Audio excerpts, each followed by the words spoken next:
From Television City in Hollywood. Boy, the way Glenn Miller played. Songs that made the hit parade. Guys like us, we had it made. Those were the days. So joining us on the show today, a star of one of television's biggest shows of all time. She is the Emmy Award-winning actress, best known for her role as Archie Bunker's daughter, Gloria, on All in the Family. And these days, you can catch Sally Struthers on stage in the Long Island premiere of 9 to 5, the musical. It's playing at the Patchogue Theater for the Performing Arts, and it's running through August 4th. Sally, thank you so much for joining us. My pleasure, Walker Vreeland. I'm so happy to talk to you. You are so darling. Well, from what I understand, it's your first time performing on Long Island. So where have you been all these years? Why have you been neglecting us? Who knew? As my Jewish friends say, go no. I didn't know you had wonderful theaters here. I don't know anything about the what do you call it, the right coast? The East Coast? The East Coast, the right coast, because I live on the left coast. And I was born and raised in Portland, Oregon, and then moved down to California. And that's where 90% of my work has been. So if it's something on the left coast, I can tell you all about it. But Long Island is like this untraversed territory to me. I was here years ago once for a funeral, and that was it. Well, tell me about California. Do you enjoy living in L.A.? Oh, boy. I don't want to disparage California, but because a lot of it is beautiful. But I think I've come to the end of my rope living in Los Angeles. We don't have weather. We don't have seasons. We just have earthquakes, mudslides, and fires.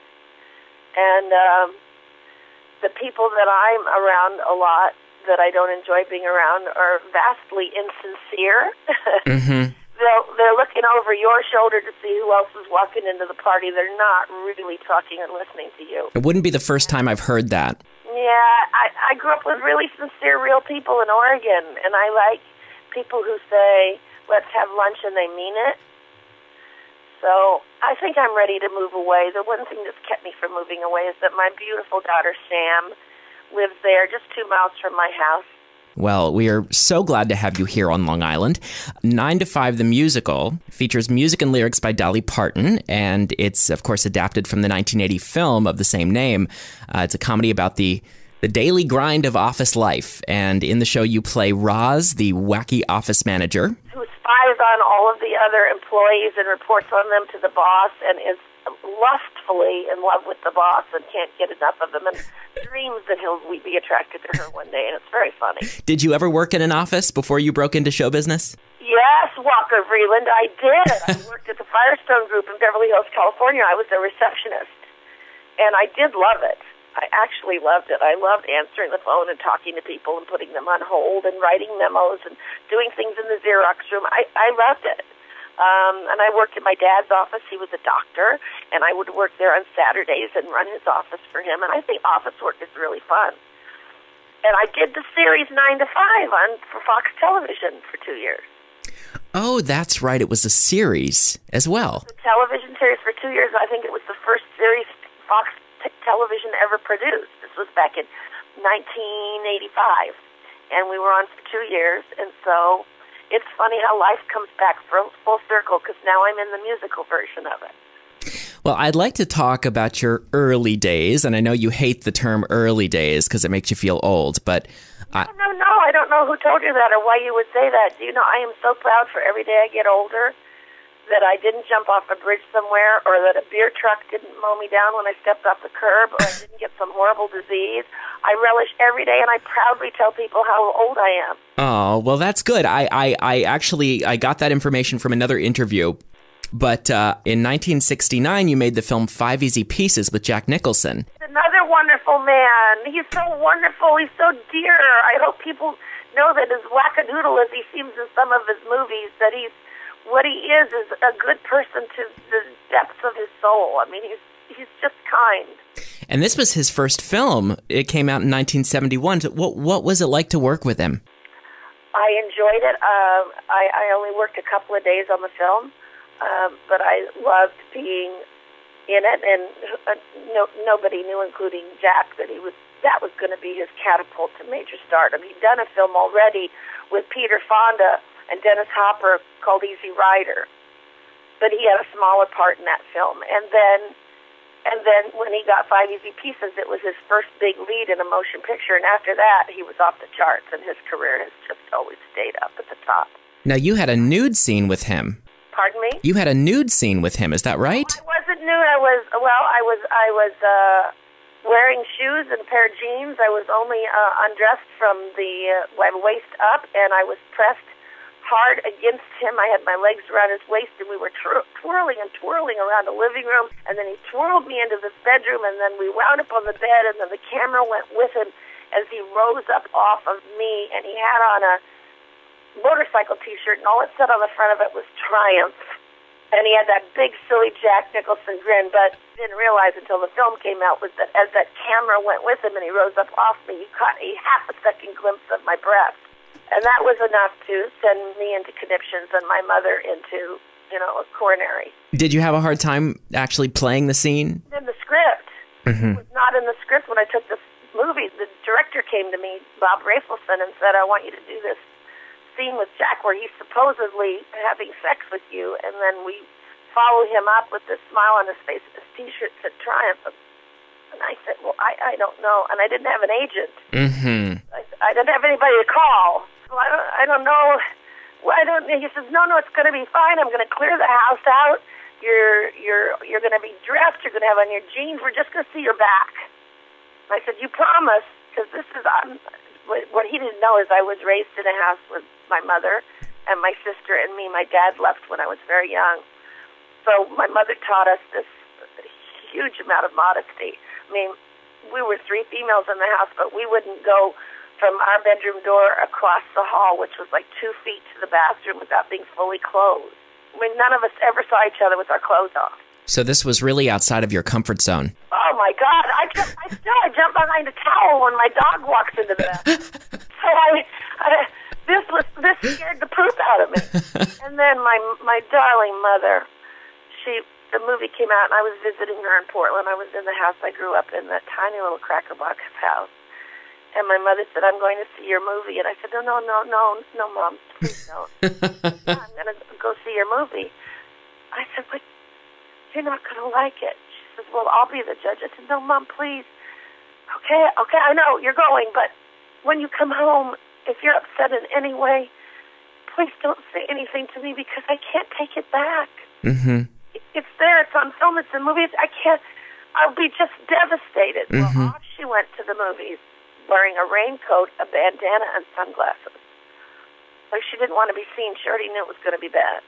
And she came home 2.5 hours later, and she walked in the front door, and I looked at her, and she walked right past me and went into her bedroom and shut her bedroom door. Oh, wow. And that spoke volumes to me. That must have really been painful. Oh, I was ashamed. I was so ashamed. I don't know how these people do all this nudity on screen. I don't know how they do it. They just must feel so good about their bodies. They must be so free, and they weren't taught modesty at home, and maybe they're a little bit exhibitionists. I don't know how all these major movie stars do all this rolling around in the hay. Well, it's definitely easier for some than others. Yeah. Now, in 1970, you were offered the role of Gloria on All in the Family. What would you say, what role did that show play in your life and career? Well, it continues to play. I mean, I wouldn't be here on Long Island doing 9 to 5 if I hadn't done All in the Family.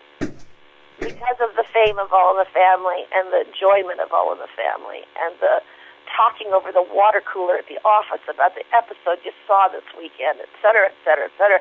The 4 of us and other cast members like the Jeffersons next door and became household names, and then we became family to people.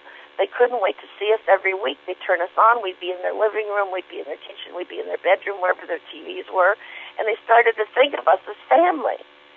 And so when I walk down the street, people don't whisper and point and maybe tiptoe up to me. People run and grab me and hug me like I'm a long-lost family member. And how do you feel about that, people seeing you as an old friend? Oh, my God, it's a blessing. It's so wonderful to be in so many people's hearts and in their conscience. Would you say, thinking back on those years, that was a happy time? A lot of it was happy. Some of it was infuriating in that I did, in my 5th season, go to Norman Lear. A major motion picture director wanted to have me do the lead in the film Day of the Locust, and which was going to be a big movie. Mm-hmm. And I went to Norman, and I said it would mean me missing the last 4 shows of the season, but it's being shot right here in L.A., so I wouldn't really have to miss the show, because all I ever say every episode is, I'll help you set the table, Ma, Michael, where are you going? And, oh, Daddy, stop it. Right. And I could still film the movie, and I could come in to CBS on tape days and be in the episodes, but I would be away from rehearsal and everything because I'd be making this movie. It's a big chance for me, Norman.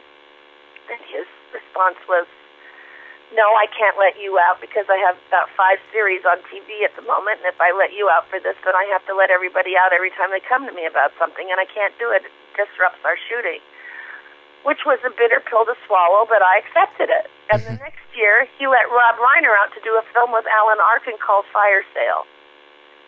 And that, to me, stank of nepotism. And I thought, oh, I can't get out to do a film, but Rob can. Oh, okay. And at that point, I said, get me off this show. Right. And I fought it all hiatus period with a lawyer to get out of my contract and couldn't, and had to go back. And my last 3 years on the show turned out to be the most fun because they finally started writing for Rob and me. I said more things than, oh, Daddy, stop it. I mean, they made me be pregnant. We moved into the house next door when the Jeffersons moved out. So they started writing you as a 3-dimensional character. Right.